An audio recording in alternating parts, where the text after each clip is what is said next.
have never seen a father do that. He loves me. He loves you. I know he loves me. And in his mind, in his heart, you're his little girl. And look, you're holding his hand in this moment because you're there for him. You had sex with Mr. Saunders and Mr. Johnson on the same day. Yep. Not at Yes, the Your Honor. same time. Yes, Your Honor, right, the same day. Frame it. I hope you make your daddy a copy.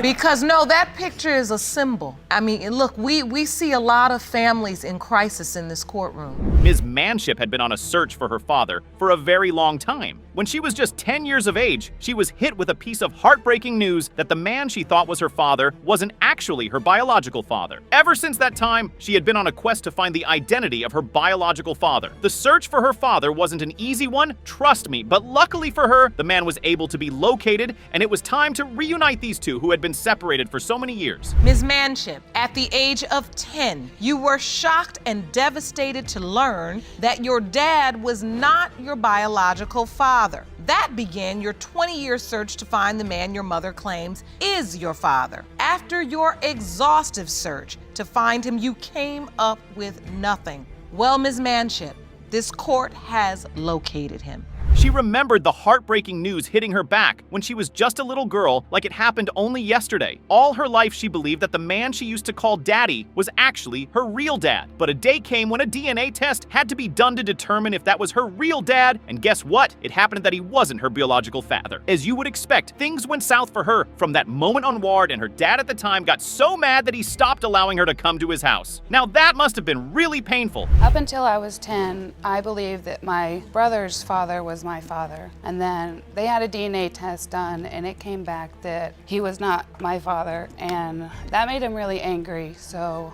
he stopped letting me come over to his house. And you remember this rejection? I do. And so, how did your mother tell you that Mr. Law was your biological father? It was written all over her face that she desperately wanted to find out who her dad was. It really wasn't easy for her because all she had to go about the search for him was a picture and a name. Trust me, there really wasn't much she could find with only those pieces of information. Apparently, her mom was the one who provided her with the picture and name she used to begin her search. Back when her mother was way younger, she had an affair which resulted in the current situation Ms. Manship finds herself in. How do you go about searching for somebody that you know nothing about, that all you have is a name and a picture? And he would give me, small details of what he could tell me. What did you do? I would go do people searches online. Back whenever they had like the Yahoo chat rooms, I would go to the state that she told me he was from, which was Little Rock, Arkansas. I would go in there and I'd mention his name and say, does anybody know this? Mr. Laup, who happened to be the long-lost father Ms. Manship had been searching for, was invited into the courtroom. You could see it on his face that he had no clue as to who Ms. Manship could be. When he was asked the first time he heard about her, his answer wasn't even surprising. He claimed the first time he ever heard of her name was when the court contacted him to show up and answer questions regarding her paternity. Could you imagine that? When is the first time you heard about her? When the court contacted me just recently. You never knew she existed? No, Your Honor. No, Your Honor. But you did have a relationship with Ms. Lutman, am I correct? Yes, Your Honor. You remember that? It's 30 years I have ago, to yes. ask you, is this you in this photo? Yes, Your Honor. That is you. Yes. This had to be one of the most emotional court cases to ever be aired on the paternity court. It took only a few minutes before tears started to roll down from both Mr. Laup and Ms. Manship's eyes. It was both beautiful and sad to witness, trust me. In a way, Ms. Manship was relieved that they had located the right man. Imagine if this was the wrong man, she would literally have to begin her search all over again. I've searched everywhere. I've searched phone books. I've searched online. I've asked people, and I've never had a response from anybody in the past 20 years. Nobody has ever given me even a single detail of where he's from or where he lives, if he has any family. I don't know anything. And you've never gotten one lead? Not one. You had no hope until this court tracked him down? Yes.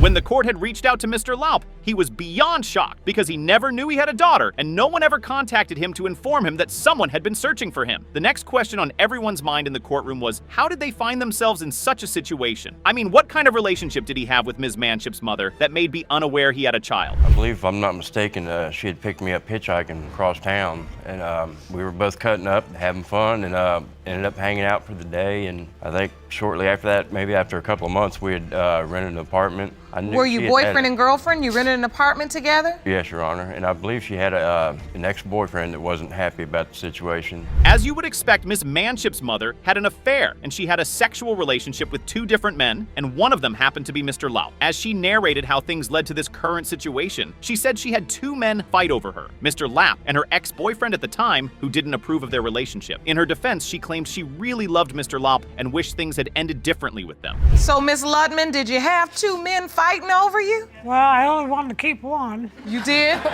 I was really happy. You were very happy with Mr. Lau? The ex didn't want to stay out of the picture. So tell me what happened when you got pregnant. He said he had to get back to Arkansas and take care of business. Me and my ex got back together.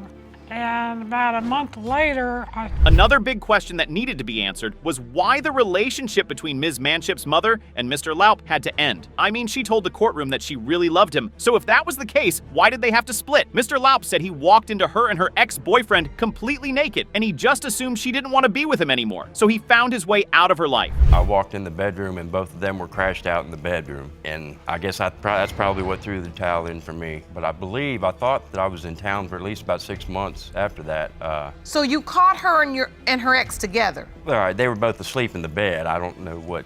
Okay, but they were asleep in the bed, and then that's what made you decide to cut it off, to be done with the relationship.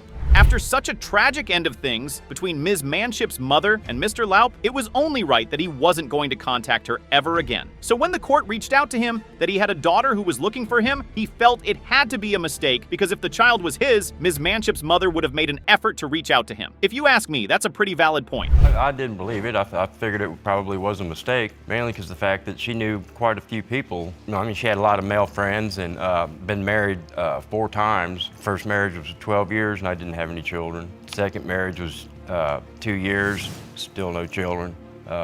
6-month marriage after that and still no children, then 8-year marriage after that without any children. So I guess it's finally time to bring this emotional court scene to a close. It's high time we learn the truth and see if Mr. Laup is really Ms. Manship's father. Who knows, maybe her search will finally be over. Mr. Laup, you are the father. How do you feel, Mr. Laup? pretty happy. So you got one beautiful daughter. Yes, I do. In a way, this case was a bit similar to the last case, but instead of trying to find who her real father is, she's seeking a DNA test to prove that the man she called dad all her life is actually not her father. I'm sure you've never heard of such a situation like this before. Well, that was the case with Ms. Sams. There was no hiding it, trust me. Mr. Doris, who happens to be the father in question, was devastated that his daughter would think he wasn't the one who fathered her. Ms. Sams, you're here today requesting that this court grant you a paternity test to prove that the defendant, Mr. Doris, the man who is on your birth certificate, is not your biological father. That's correct. Mr. Doris, you say that you are heartbroken that Ms. Sams claims you are not her father and say there is no need for a paternity test. You know you are her biological father. I mean, it was only logical that the judge asked Ms. Sams why she felt the man she had known to her dad all through the years was no longer her biological father. I mean, did she hear something? Did anyone tell her a secret that completely changed her mindset? Everyone in the courtroom was desperate to know. Her response as to why she had a sudden change of heart surprised the courtroom. Even the judge was speechless. Ms. Sams, why do you need the court to order this test? Well, Your Honor, in 2009, I believe, I went and had a family function with my mother's side of the family. I was speaking with my uncles, and my uncle said to me, "How's your daddy doing since he got out of prison?" Apparently, the family function was the only time she got to hear the information that she could possibly be the daughter of another man. As she remembered from around the time she and her sister were pregnant, she said at some point her mother joked about it and told her that she messed around with another man. She never told Ms. Sams that there was a possibility that she could have another father, though. That still remained a secret. Well, at least not anymore. But before she died, she told her daughter that if she ever felt the need to do a DNA test, she should not waste a minute about getting it done. And my mom laughed about it, and she was like, "Well, you know, there was this time in my life, and, you know, things were crazy," and kind of laughing. But at that time, she still maintained that Mr. Doris was your biological father. Never really talked about it, like just kind of dropped it. She knows that. She would have told you. Well, she wasn't. She did, but right before she died, she said, "I think that you need to have this done." So why would she say that? Mr. Doris was sure of the fact that there was no way on earth that he wasn't going to be her father. He claimed the only reason that Ms. Sams's mother told her to get a DNA test done before she died was to make sure that she knew for a fact that he was her real dad. There's so much confusion in their stories. The sad part is, the person who could sort out the whole mess was no longer alive to do just that. You've had no doubts all this time. You firmly believe you are Miss Sam's biological father. Yes, Your Honor, I do. I was at the hospital when she was born, her first breath. I got the birth certificate, and I'd like to see that. This is a certificate of birth for Diane Doris, and you're listed as father. You have pictures in your hand. What are these pictures of, Mr. Doris? Of course, he had to explain the nature of his relationship with Ms. Sam's mother, what happened that led them into this type of situation in the first place. As he explained, he said for him, it was love at first sight. As soon as they met, they immediately clicked, and within the span of 3 months, they got married. Sounds like one beautiful, happily ever after. She was certain for a fact that he was the only one she was sleeping with. And we just clicked right off the bat. I think we were together like 3 months and we ended up getting married. Really? Yes, she was not pregnant when I met her. Okay. She wasn't sleeping with no one else but me. Okay, so you met her, you had sex with her, and then 3 months later you got married. You know when you married my mom? I think it was October 77. No, you did not. You married my mom June of 1979 in Oklahoma. Miss Sam's wasn't agreeing to the story Mr. Doris was telling. She claimed he didn't have his facts right at all. Mr. Doris claimed that he got married to her mom 3 months after they slept together. But Miss Sam said that wasn't the case. She claimed they got married 2 years after they had sex, and she even had the marriage certificate to prove it. Is Mr. Morris trying to say he doesn't remember when he got married? Because that would be hilarious. Assume we got married. No, you got Maybe- married in 79 in June of 1979. She's saying you got married almost 2 years later. Yeah, I have the marriage certificate. I have their marriage certificate and Where- divorce decree from my mother's previous marriage to another man that she didn't divorce until April of 1979. This is why I have so many doubts. He just confirms it by, he doesn't remember things. Ms. Sam's was expressing her frustration in the courtroom. Apparently, she had been bringing up the issue of trying to find her real dad for quite some time, but Mr. Doris never took her seriously. He was so fixed on the fact that he was her real father and didn't bother to consider the possibility that she could have been fathered by another man. And that would make sense why my mom would not want that man in my life. So after 33 years, you want to bring this up now? I've been bringing it up, you just don't listen. So I'm just putting all this out there like I'm trying to figure it out in my own head. Why they would do this to me. And it is confusing. It's the biggest confusing mess ever. My mom was married 7 times and was single the last 10 years of her life. Well, guess who walked up to the stand? Ms. Sam's uncle. He wanted to help shed some light on the already complicated issue that was about to drive Ms. Sam and Mr. Doris apart. Believe me, he had some really interesting things to say in that courtroom. He said before she got married to Mr. Doris, she was with another man, and for some reason the man she was with just disappeared from the surface of the earth. You know, 77, 78, when my sister moved to my hometown, she was with another man at this time, the man that she had mentioned earlier. About a year or so went by and he was gone, okay? And at that time, my sister had conversation with my father, saying that she had been a little late. A little further down the line, Mr. Doris comes into the picture. They fell in love, they got married real quick, and then right after the baby was born, the atmosphere was getting too heated for the tantrums that were coming from both sides. The only thing that could smooth the air was the DNA results. Let's see who Ms. Sam's real father is. Mr. Doris, you are not her father. I knew. I know this was not the news you wanted. There we go. So Ms. Moffat always believed that the defendant was her dad until she was hit by heartbreaking news. Her life took a different turn when a stranger from Facebook sent her a message claiming he was her biological father. When something like that happens out of the blue, trust me, you would definitely start asking questions. She was tired of the confusion and wanted to find out the truth, so she dragged the man she believed was her dad to court to get a DNA test. Ms. Moffat, you always believed the defendant was your dad until 2 years ago when you received a message from a man claiming to be your biological father. You are tired of the confusion and are petitioning the court for a paternity test to prove the defendant is your dad. Is that correct? Yes, Your Honor. She never got over the shock of the message she got. I mean, if you were in her shoes, wouldn't you feel the same way? As she narrated, it happened 2 years ago when the unknown man inboxed her saying she was his daughter and she had 2 siblings. He was hoping she could meet and hopefully become a family. I'm his child, and when I'm looking like, wow, this is confusing, like, I don't know. And then he had sent me a picture of me when I was like, maybe like 2 or 3. And he was saying that I'm his child and I have 2 other siblings. I can see you're still shocked. Yeah.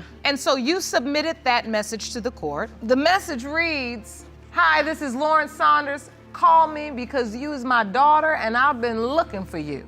Truths were starting to fly about in the courtroom, and there were a lot of revelations being made. Now, Ms. Muffet's mother claimed she was very in love with Mr. Johnson, but there was a catch to her story. Apparently, Mr. Johnson was married while he and Ms. Muffet's mother were in a sexual relationship. Well, that definitely explains a lot of loopholes in their story. Shit went on strong for like about 2 years, and then I left and went to Mississippi. Mr. Johnson, Yes, ma'am. did your family ever find out about this affair with Miss Moffett? Yes, they did. What happened? I was sitting at the restaurant with Miss Moffett, and a young dude went back to my house and told that I was sitting in a car at a restaurant with her. After then, we had words from then on. When Miss Moffett found out she was pregnant, she wasn't sure who the father of the child really was. She wasn't just intimate with Mr. Johnson. Their secret relationship finally got exposed, and while Mr. Johnson was trying to amend his marriage, she was having a sexual relationship with one of her friends. I'm sure you can see why there are so many doubts about who the real father is. Even her mother isn't sure who the biological father of her daughter might be. I wasn't sure who was the father because I had went out to Maywood to see Mr. Johnson. And at that time, Mr. Johnson was at work, so I stayed around till he get off work so we can see each other.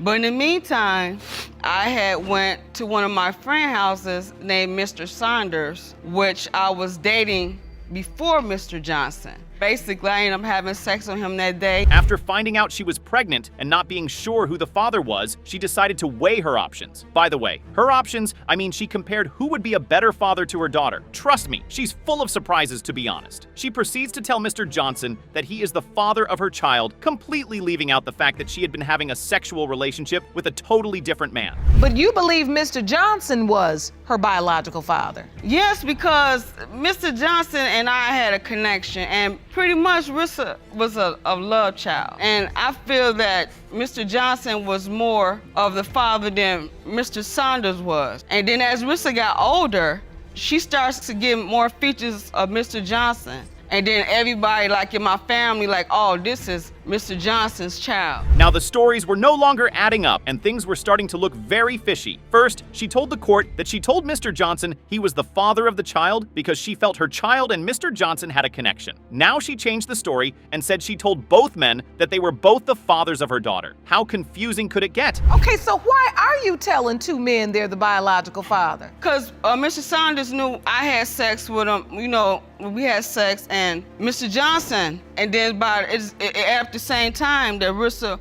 was conceived, Okay. that he kind of figured that Rissa was his, and he going by the color of her eyes because Rissa had the same eye color that his mom does. But Narissa testified that it was just 2. The courtroom had seen enough of Mr. Johnson and Ms. Muffet's drama about who the biological father of the baby was. It was finally time to reveal the truth and put an end to the endless argument they both didn't want to stop. Mr. Johnson, you are her father. She doesn't have to let you. I'm so happy. That's the beauty of the truth. It gives us second chances. It gives us another opportunity to do better. I love this picture.